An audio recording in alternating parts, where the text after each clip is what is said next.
പ്രതിസന്ധി തിരിച്ചറിഞ്ഞത് പ്രതിപക്ഷമോ എന്നാണ് സൂപ്പർ പ്രൈം ടൈം ആദ്യം ചർച്ച ചെയ്യുന്നത്. ശ്രീ വി മുരളീധരൻ, ഇന്നിപ്പോൾ ഒരു ദിവസം നീണ്ട ചർച്ചയാണ് രാജ്യസഭയിൽ നടന്നത്.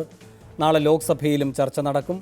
നാളെ രാജ്യസഭയിൽ ചർച്ച തുടരും. സർക്കാർ മറുപടി പറയും. പക്ഷേ ഇന്നത്തെ ചർച്ച മാധ്യമങ്ങളിലൂടെ കണ്ടവർക്ക് മനസ്സിലാകുന്നൊരു കാര്യം, ജനസ്പന്ദനം എന്താണോ അത് പാർലമെൻറ്റിൽ മുഴങ്ങി എന്നാണ്. ഒരൊറ്റ കാര്യം, എന്നിട്ട് താങ്കൾക്ക് മറുപടി പറയാം.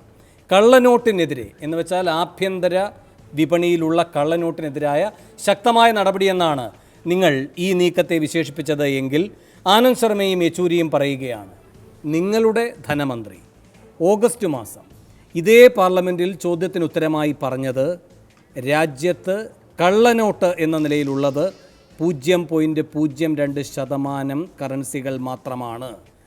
ഈ കള്ളനോട്ട് പിടിക്കാനാണോ സാർ 86% നോട്ടും നിങ്ങൾ അസാധുവാക്കിയത്? മറ്റൊരു കാര്യം, കള്ളപ്പണം 6 കോടിയുടെ കള്ളപ്പണമെന്നാണ് പറയുന്നത്, കറൻസി എന്ന നിലയിൽ തന്നെ പ്രചരിക്കുന്നത്. ഈ 6 കോടി പിടിക്കുന്നതിന് വേണ്ടിയാണോ 133 കോടി ജനങ്ങളെ നിങ്ങൾ വലയ്ക്കുന്നത്? മറുപടി. ഒന്നാമത്തെ കാര്യം, ഈ കള്ളനോട്ടിൻ്റെ കാര്യത്തിൽ അല്ലല്ലോ ഈ നടപടി ഉണ്ടായിട്ടുള്ളത്. ഈ നടപടി ഉണ്ടായിട്ടുള്ളത് കള്ളപ്പണത്തിനെതിരായിട്ട് ഒരു തുടർച്ചയായിട്ടുള്ള ഒരു ശ്രമം നടന്നുകൊണ്ടിരിക്കുകയാണ്. ഇതിപ്പോൾ ഒരു ആക്ഷൻ്റെ അടിസ്ഥാനത്തിൽ വിലയിരുത്തേണ്ട ഒരു കാര്യമല്ല. 2.5 കൊല്ലമായിട്ട് തുടരുന്ന ഒരു പ്രക്രിയയിലെ ഒരു ഘട്ടമാണിത്. ഇതോടുകൂടി അവസാനിക്കുന്നതുമല്ല, ഇതിന് ശേഷമുള്ള പല കാര്യങ്ങളും ഉണ്ടാവും. ഈ ഘട്ടത്തിൽ ഇപ്പോൾ കള്ളപ്പണം, നമ്മുടെ രാജ്യത്തിനകത്തുള്ള കള്ളപ്പണം, നിങ്ങളുടെ മുദ്രാവാക്യം എന്തോ ആകട്ടെ, അതിനുവേണ്ടി കരണീയമായ നടപടി ആയി നിങ്ങൾ ആസൂത്രണം ചെയ്തത് ഈ പറയുന്ന 500,000 അസാധുവാക്കലാണ്. രാജ്യത്ത് ഇതിനു മുമ്പ് നടന്ന സന്ദർഭങ്ങൾ ഞാൻ പറയാം. 1946 ജനുവരിയിൽ 1000-ൻ്റെയും 10,000-ൻ്റെയും നോട്ടുകൾ പിൻവലിച്ചു. ഇത്തരമൊരു പ്രതിസന്ധി അന്നുണ്ടായതായി കാണുന്നില്ല. 1978 ജനതാ സർക്കാർ നോട്ടുകൾ പിൻവലിക്കുന്നു. ഇത്തരമൊരു സാഹചര്യം ഉണ്ടായതായി കാണാൻ കഴിയുന്നില്ല. അങ്ങനെ വരുമ്പോൾ നിങ്ങളുടെ മുദ്രാവാക്യം ശരി, നിങ്ങളുടെ പ്രയോഗ പദ്ധതിയും ശരി, പക്ഷേ അതിൻ്റെ പ്രാവർത്തികത കാര്യക്ഷമമാണെന്ന് ഉറപ്പുവരുത്തേണ്ട ഒരു വെല്ലുവിളി ഉണ്ടായിരുന്നു. അതിൽ നിങ്ങൾ പാളി. സ്വാഭാവികമായും കഴിഞ്ഞ കാലങ്ങളെ അപേക്ഷിച്ച് കുറച്ചുകൂടി ഒരു വിഷമകരമായിട്ടുള്ളൊരു സാഹചര്യത്തിൽ തന്നെയാണ് ഈ നടപടി ഉണ്ടായിട്ടുള്ളത്. അതായത് രാജ്യത്തെ 16 ലക്ഷം കോടി വില വരുന്ന നോട്ടുകളിൽ ഏതാണ്ട് ഒരു 2.5 ലക്ഷം കോടി നോട്ടുകൾ കൊണ്ട് മാത്രം 1-2 ദിവസം, അതിനുശേഷം 2000 രൂപ ഇറങ്ങി, ഇപ്പോൾ 500 രൂപ ഇറങ്ങി, ഇപ്പോൾ തിരിച്ചു വന്നിട്ടുള്ള 5 ലക്ഷം കോടിയുടെ റീപ്ലേസ്മെൻറ്റ് വന്നു കഴിഞ്ഞു എന്ന് പറഞ്ഞാൽ, ഇപ്പോൾ മാർക്കറ്റിൽ ഈ കണക്ക് വെച്ച് നോക്കിക്കഴിഞ്ഞാൽ 2.5, 5, 7.5 ലക്ഷം കോടി മാർക്കറ്റിൽ ഇപ്പോഴുണ്ട് സർക്കുലേഷനിൽ. എന്നാലും 16 ലക്ഷം കോടിയുടെ കഷ്ടിച്ച് പകുതിയായിട്ടുള്ളൂ. ഇതൊരു സ്വാഭാവികമായും ഒരു വിഷമകരമായിട്ടുള്ള സാഹചര്യം തന്നെയാണ്. പക്ഷേ ഇതല്ലാതെ ഒരു പോംവഴി ഇല്ലാത്ത സാഹചര്യത്തിൽ കേന്ദ്ര സർക്കാരിൻ്റെ മുന്നിൽ ഇത് ഇന്നല്ലെങ്കിൽ എന്നെങ്കിലും ഇത് ചെയ്യേണ്ടതായിരുന്നു. ആ നിലയിൽ ഈ നടപടിയെടുക്കാൻ കേന്ദ്ര സർക്കാർ തീരുമാനിച്ചു. ആ നടപടി 50 ദിവസത്തെ സമയം, 50 ദിവസം കൊണ്ട് ഇത് സമ്പൂർണ്ണമായിട്ടും നോർമലൈസ് ചെയ്യാൻ സാധിക്കും എന്നുള്ള പൂർണ്ണ വിശ്വാസത്തോടു കൂടി തന്നെയാണ് ഗവൺമെൻറ് ഈ നടപടി എടുത്തിട്ടുള്ളത്. ആ നടപടിയുടെ ഫലം ഒരുപക്ഷെ ഒരു 6 മാസത്തെ കാലയളവിന് ശേഷം ഇന്ത്യൻ സമ്പദ് വ്യവസ്ഥയിൽ നേരിട്ട് കാണും എന്നുള്ളത് തന്നെ നേരിട്ട് കാണും.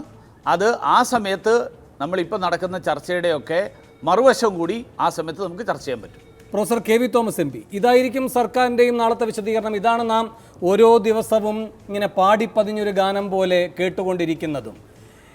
ഇതേ കാര്യം നാളെ മറുപടിയായി രാജ്യസഭയിൽ വരികയാണ്. ലോക്സഭയിലും സമാനമായൊരു സമീപനമാണ് കേന്ദ്ര സർക്കാർ എടുക്കുന്നതെങ്കിൽ ഇതിനപ്പുറം ഏതളവ് വരെ നിങ്ങൾക്ക് മുന്നോട്ട് പോകാൻ കഴിയും? മാറി ചിന്തിക്കുന്ന പ്രശ്നമേ ഇല്ല എന്ന് ഈ മനോഭാവം വ്യക്തമാക്കുന്നു. എന്ന് മാത്രമല്ല, ഇന്ന് പകലന്തിയോളം MP-മാർ നാവിട്ടലച്ചിട്ട് കാര്യമൊന്നുമില്ല. കേൾക്കാൻ പ്രധാനമന്ത്രി ഒരു നിമിഷം അങ്ങോട്ടേക്ക് തിരിഞ്ഞു നോക്കിയിട്ടുമില്ല. Shri K V Thomas. ഗവൺമെൻറ്റിൻ്റെയും പ്രധാനമന്ത്രിയുടെയും സമീപനം ഈ കാര്യത്തിൽ വളരെ ദുഃഖകരമാണ്. ധിക്കാരപരമായ സമീപനമാണ് ഗവൺമെൻറ്റും പ്രധാനമന്ത്രി എടുക്കുന്നത്. എന്താ പറയുന്നത്, 50 ദിവസം തരൂ. ഇപ്പോൾ ഈ തീരുമാനം 8-ാം തീയതി എടുത്തു കഴിഞ്ഞിട്ട് 9 ദിവസം കഴിഞ്ഞു. 9 ദിവസം ഏതാണ്ടൊരു ഹർത്താൽ പോലെയാണ്. ഇന്ത്യയിൽ യാതൊരു ബിസിനസ്സും നടക്കുന്നില്ല. എല്ലാ മാർക്കറ്റുകളും പൂട്ടിക്കിടക്കുന്നു. ജനങ്ങൾ ബാങ്കുകളുടെ ബ്രാഞ്ചുകളുടെ മുമ്പിൽ ATMിന് മുമ്പിൽ കാത്തു നിൽക്കുന്നു. ബാങ്കുകളിൽ ചെന്ന സ്ഥിതി എന്താ? ആളുകൾക്ക് കൊടുക്കാൻ പൈസയില്ല. ഈ 1000-ൻ്റെയും 500-ൻ്റെയും പിൻവലിച്ചപ്പോൾ ജനങ്ങൾ ചെല്ലുമ്പോൾ അതിന് പകരം പൈസ കൊടുക്കണ്ടേ? അതിന് പകരം നിങ്ങൾക്ക് 15 ദിവസത്തേക്ക് 4000 തരാം നിങ്ങൾ നോട്ടുമായിട്ട് വന്നാൽ. ബാങ്ക് അക്കൗണ്ടുള്ളവരുടെ റൈറ്റാണത്. അവർ ചെല്ലുമ്പോൾ എന്താ പറഞ്ഞത്? 20,000 രൂപ തരാം 15 ദിവസത്തേക്ക്. ഇതാണോ? ഇതുകൊണ്ട് എന്ത് പറ്റി? എക്കണോമി സ്തംഭിച്ച് നിൽക്കുക. സാധാരണക്കാരെ ആളുകൾ മറ്റൊന്നുകൂടി ആലോചിക്കണം. ഇന്ത്യൻ ജനതയുടെ 100 കോടി വരുന്ന വോട്ടേഴ്സിൻ്റെ ഏകദേശം 53 കോടി ആളുകൾക്ക് ബാങ്ക് അക്കൗണ്ട് ഇല്ല. അവരെന്ത് ചെയ്യും? അവരെവിടെ പോകും? അതുപോലെ തന്നെ ഇവിടെ 2 ലക്ഷം ATMസാണ് ഉള്ളത്. അത് പലതിനും പുതിയതായിട്ട് ഇറങ്ങി 2000 രൂപ കൈകാര്യം ചെയ്യാൻ പറ്റില്ല. അപ്പോൾ ഇങ്ങനെ എല്ലാ രംഗത്തും ഒരു ഹോംവർക്ക് ചെയ്യേണ്ട ഗവൺമെൻറ്. പിന്നെ ഗവൺമെൻറ്റിൻ്റെ സത്യസന്ധത എവിടെയാണ്? സത്യസന്ധത 11 ലക്ഷം കോടി രൂപയാണ് കിട്ടാക്കടമായി ബാങ്കിൽ കിടക്കുന്നത്. അതിൽ 7 ലക്ഷം കോടി രൂപ വൻകിട ബിസിനസ് ഹൗസസിൻ്റെയാണ്. അതിലാണ് ഇപ്പോൾ മല്യയ്ക്ക് ഇന്ന് 1200 കോടി രൂപ എഴുതി തള്ളിക്കളഞ്ഞത്.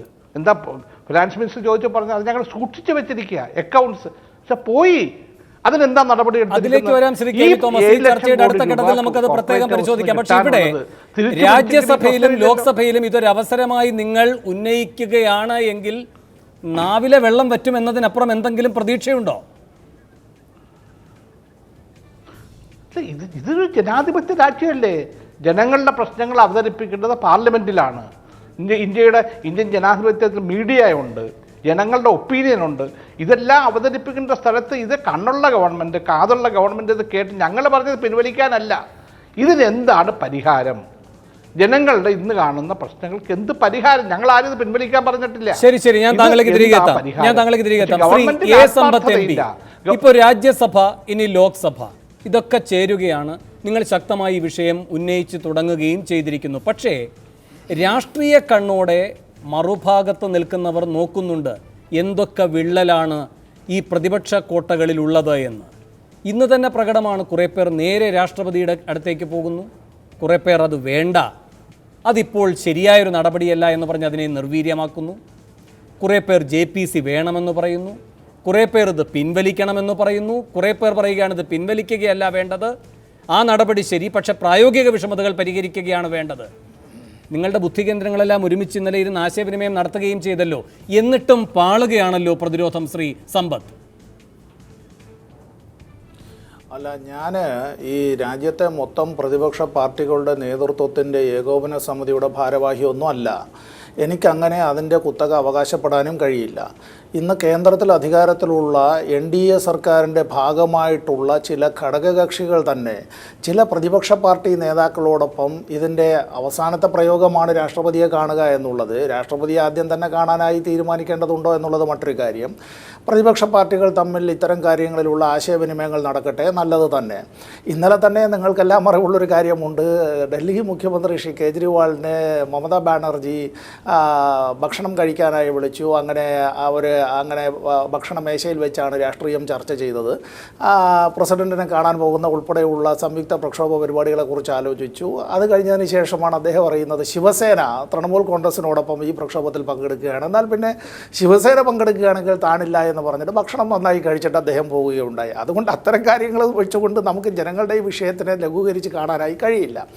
ഇവിടെ ഒരു പ്രധാനപ്പെട്ട ഒരു കാര്യം കൂടി എന്നിട്ട് അങ്ങേക്ക് തുടരാം. OROP വിഷയം വന്നപ്പോൾ എന്ന് വെച്ചാൽ ഏതാണ്ട് 24 ലക്ഷത്തോളം സൈനികർ, 6 ലക്ഷത്തോളം യുദ്ധവിധവകൾ, അവരുടെ പ്രശ്നം വന്നപ്പോൾ എല്ലാ പാർട്ടികളും ഒന്നിക്കുകയുണ്ടായി. നിങ്ങൾ ഈ പാർലമെൻറ്റ് സമ്മേളനം തുടങ്ങുന്നതിന് മുൻപ് പ്രതിപക്ഷ ഐക്യനിര ഉണ്ടാകുമോ? പരസ്പരം ഭിന്നാഭിപ്രായമുള്ളവർ യോജിക്കുമ്പോൾ അത് രാഷ്ട്രീയ താല്പര്യത്തിൻ്റെ അടിസ്ഥാനത്തിലാണ് എന്ന വിമർശനം എന്നാൽ എന്ത് ചെയ്യും എന്ന ചോദ്യം കോൺഗ്രസിലെ ദേശീയ വക്താക്കളോട് ചോദിച്ചപ്പോൾ അവർ മറുപടി പറഞ്ഞത് OROP ഒരു ജീവൽ പ്രശ്നമല്ലേ, ഞങ്ങളെല്ലാവരും ഒന്നിച്ചില്ലേ, ജീവൽ പ്രശ്നങ്ങളിൽ ഞങ്ങളെല്ലാവരും ഒന്നിക്കും, അതിൽ ജനതയെ വിഭജിച്ച് കണ്ടുകൂടാ, പ്രത്യേകമായൊരു താല്പര്യം കൊണ്ടാണ് ഞങ്ങളെല്ലാം ഒന്നിക്കുന്നത് എന്നൊരു ദുർവ്യാഖ്യാനം പാടില്ല. അത്താഴത്തിൻ്റെ കാര്യവും വിയോജിപ്പിൻ്റെ കാര്യവും ഒക്കെ അങ്ങ് വിശേഷിപ്പിച്ചു. പക്ഷേ OROPയിൽ പോലും കാണാത്ത ഐക്യം രാജ്യത്തെ 133 കോടിയുടെ വയറ്റത്തടിച്ച് ഈ തീരുമാനത്തിൽ എന്തേ കാണാത്തത്?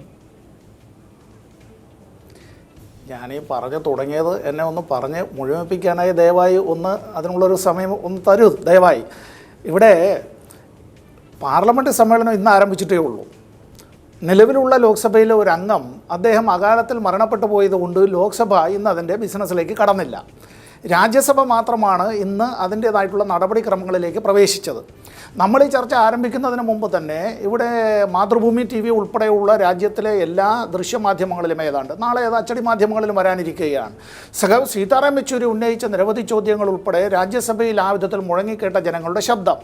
മറ്റൊരു കാര്യം, സഭ സമ്മേളിച്ച് മുന്നോട്ട് പോകുമ്പോൾ പ്രതിപക്ഷ പാർട്ടികൾ ഇത്തരത്തിൽ അത് ഹൗസിനകത്ത് ഉണ്ടാകുന്ന ഒരു ഫ്ലോർ കോർഡിനേഷൻ എന്തായിരിക്കുമെന്നുള്ളതിനെ സംബന്ധിച്ച് നമ്മളിപ്പോൾ രാത്രി 8:30 മണിക്ക് ശേഷമുള്ള ഒരു ചർച്ചയിലല്ല അത് പറയേണ്ടത്.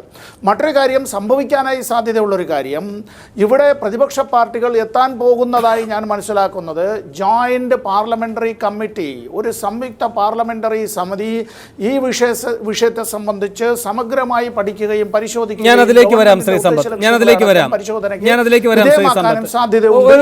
നിമിഷം ശ്രീ CR നീലകണ്ഠൻ, ഇവിടെ ഈ ഫ്ലോർ കോർഡിനേഷൻ എന്ന് പറയുന്ന ഒരു സാങ്കേതികത്വവും അതിന് നാം ഇപ്പോൾ സമയം കഴിഞ്ഞ ഘട്ടത്തിൽ അത് ആലോചിച്ചാൽ അത് ഏതെങ്കിലും തരത്തിൽ ഗുണപ്പെടുമോ എന്നത് സംബന്ധിച്ച് ആശാഭംഗവുമല്ല ഒരു ചോദ്യം എന്ന നിലയിൽ ഉന്നയിച്ചിരിക്കുന്നത്.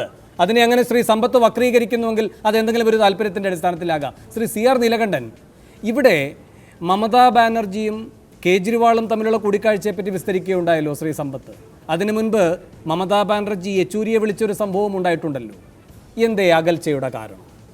നമുക്ക് മനസ്സിലാക്കാൻ കഴിയുന്ന പ്രകാരമാണ് എങ്കിൽ യെച്ചൂരിയും CPM-ഉം സംശയിക്കുന്നു മമതയുടെ ഈ തീവ്ര നിലപാടിനെ. ശാരദ സ്കാം, അതിൽ മമതയുടെ ബന്ധുക്കളെല്ലാം പങ്കാളികളാണ്. കള്ളപ്പണം വെളുപ്പിക്കാനുള്ള അവസരം നഷ്ടപ്പെട്ടു, പറുദീസ നഷ്ടമാണ് ഇത്തരമൊരു തീവ്ര നിലപാടിലേക്ക് മമതയെ പ്രേരിപ്പിക്കുന്നതെന്ന് CPM കരുതുന്നത് കൊണ്ടല്ലേ അങ്ങനെയെങ്കിൽ അത് പച്ചയായി പറയാൻ അവർ തയ്യാറുണ്ടോ? 2, ഈ ശാരദ എന്നത് വെറുതെ പണമിറങ്ങുകയല്ലല്ലോ, കുറേ ആളുകളെ പറ്റിക്കുക ചെയ്ത ഒരു പരിപാടി മാത്രമല്ലല്ലോ. CPM കരുതുന്നത് ബംഗാളിലെ അധികാര നഷ്ടത്തിലേക്ക് പോലും ഇതിൻ്റെ സാമ്പത്തികമായ കണ്ണികൾ പോകുന്നുണ്ട് എന്നാണ്. തെരഞ്ഞെടുപ്പ് അട്ടിമറിക്കുന്നതിലെ ഒരു വലിയ സ്രോതസ്സായിരുന്നു അത് എന്നാണ്. അപ്പോൾ ഇങ്ങനെയൊക്കെ വ്യക്തമായ രാഷ്ട്രീയ നിലപാടുള്ള ഒരു പാർട്ടി മമതയുടെ കാര്യത്തിൽ ഒരു ഫ്ലോർ കോർഡിനേഷനിലെ അപാകത മാത്രമായി അതിനെ ഇപ്പോൾ വിശദീകരിക്കുന്നത് എന്തുകൊണ്ടാകാം ശ്രീ CR നീലകണ്ഠൻ? അല്ല, ഇവിടെ പ്രതിപക്ഷത്തിലെ ഐക്യം, അവരുടെ തമ്മിലുള്ള അഭിപ്രായ വ്യത്യാസങ്ങൾ, പരസ്പരം ഒരു സംസ്ഥാനത്ത് മത്സരിച്ച ആളുകൾ തന്നെ അവിടെ വരേണ്ടി വരിക. ഇപ്പോൾ കോൺഗ്രസും CPM-ഉം കേരളത്തിൽ ഏറ്റുമുട്ടിയവരാണ്. അവിടെ ചെല്ലുമ്പോൾ കോൺഗ്രസും CPM-ഉം ഒന്നിച്ചിരിക്കാൻ അവർക്ക് ബുദ്ധിമുട്ടൊന്നുമില്ലല്ലോ. ഇപ്പോൾ പ്രൊഫസർ KV തോമസും A സമ്പത്തും കേരളത്തിൽ നിന്ന് പോയ 2 MP-മാരാണ്. അവർ രണ്ടുപേരും ഈ ഫ്ലോർ കോർഡിനേഷന് സാധ്യമാണ്. മമതയുടെ കാര്യത്തിലുള്ള വിഷയത്തിലേക്ക് ഞാൻ കിടക്കുന്നില്ല. ബംഗാളിൽ CPM-നേറ്റ അടിയുടെ ആഘാതം കൊണ്ടാണോ അതോ അവർ പറയുന്നതിൽ ശരിയാണോ? എന്തായാലും മമതാ ബാനർജി പറഞ്ഞ അഭിപ്രായത്തിനോട് യോജിക്കുന്ന ഒരാളാണ് ഞാൻ. ഇത് വിഡ്രോ ചെയ്യാൻ തന്നെ വേണം. കാരണം വേറൊന്നുമല്ല, ശ്രീ മുരളീധരൻ പറഞ്ഞ നിലപാടിലല്ല വിഷയം. മുരളീധരൻ പറഞ്ഞതിൽ സാങ്കേതികമായി തന്നെ ചില പ്രശ്നങ്ങളുണ്ട്. ഞാൻ കഴിഞ്ഞ ദിവസങ്ങളായി ഞാൻ ഉന്നയിക്കുന്ന ഒരു പ്രധാന കാര്യം, ഇത് ആലോചനക്കുറവ് കൊണ്ടുണ്ടായ ഒരു വിഷയമേ അല്ല. സർക്കാരിൻ്റെ പണം ജനങ്ങളുടെ കയ്യിൽ കിടക്കട്ടെ എന്ന് തീരുമാനിച്ച ഒരു കള്ളക്കളിയുടെ ഫലമാണ് ഇത്. കോർപ്പറേറ്റുകൾക്ക് നേരത്തെ പറഞ്ഞല്ലോ, കോർപ്പറേറ്റുകൾക്ക് പണം കൊടുത്ത് തിരിച്ചു കിട്ടുന്നില്ല. ഈ കഴിഞ്ഞ 2 മാസം മുമ്പ് നമ്മുടെ ക്രെഡിറ്റ് റേറ്റിംഗ് ഏജൻസി നമ്മുടെ ബാങ്കുകളോട് പറഞ്ഞു, നിങ്ങളുടെ കാശ് വളരെ കുറവാണ്, 1.25 ലക്ഷം കോടി ഉടനെ പിരിക്കണം. എവിടെ നിന്ന് പിരിക്കും? മല്ലയോട് ചോദിക്കാൻ പറ്റുമോ? അദാനിയോട് ചോദിക്കാൻ പറ്റുമോ? അംബാനിയോട് ചോദിക്കാൻ പറ്റുമോ? പറ്റില്ല. അപ്പം ചോദിക്കാൻ പറ്റുന്ന ആരാ? ഇവിടുത്തെ സാധാരണക്കാരൻ്റെ പൈസ. ഇപ്പോൾ ഈ എന്തുകൊണ്ട് എത്ര വൈകിയത്? ഇപ്പോൾ ഇവർ പറഞ്ഞു ചെറിയൊരു സാങ്കേതിക പ്രശ്നമല്ല. 2000-ൻ്റെ നോട്ട് ഉണ്ടാക്കുമ്പോൾ അത് ATM മെഷീനിൽ കടക്കില്ല എന്ന് 2000-ൻ്റെ നോട്ട് ഉണ്ടാക്കി കഴിഞ്ഞിട്ടാണോ? ഇതെല്ലാം കഴിഞ്ഞ ദിവസം ചർച്ച ചെയ്തതാണ്. പാർലമെന്റ് ചേരുകയാണ്, ഐക്യ പ്രതിപക്ഷ നിര ഒരു പൊതുവായ ജീവൽ പ്രശ്നത്തിൻ്റെ മേൽ ഒന്നിക്കുന്നതിന് പകരം ഭിന്നിക്കുന്നതാണ് കാണുന്നത്. മാത്രമല്ല ശ്രീ സമ്പത്ത് പറയുന്ന ഈ JPC എന്ന് പറയുന്നത് മറ്റൊരു വിഷയമാണ്. ഇത് ലീക്കായതുമായി ബന്ധപ്പെട്ട വിഷയം പരിശോധിക്കണമെന്നാണ് പറയുന്നത്. അതല്ലല്ലോ അടിസ്ഥാന വിഷയം. ശരിയാണ്, അതൊരു പ്രശ്നം തന്നെയാകാം, പക്ഷേ അത് രണ്ടാമത്തെ പ്രശ്നമേ ആകുന്നുള്ളൂ. ആദ്യത്തേത് സാധാരണക്കാരന് ട്രസ്റ്റികൾ എന്ന നിലയിൽ നിയമം വിവക്ഷിച്ചിരിക്കുന്ന ബാങ്കുകളിൽ അവൻ്റെ അധ്വാനത്തിൻ്റെ മൂല്യം കൊണ്ടിട്ടിട്ട് അതിന് മുന്നിൽ യാചകനായി നിൽക്കേണ്ടി വരുന്നതാണ്. ആ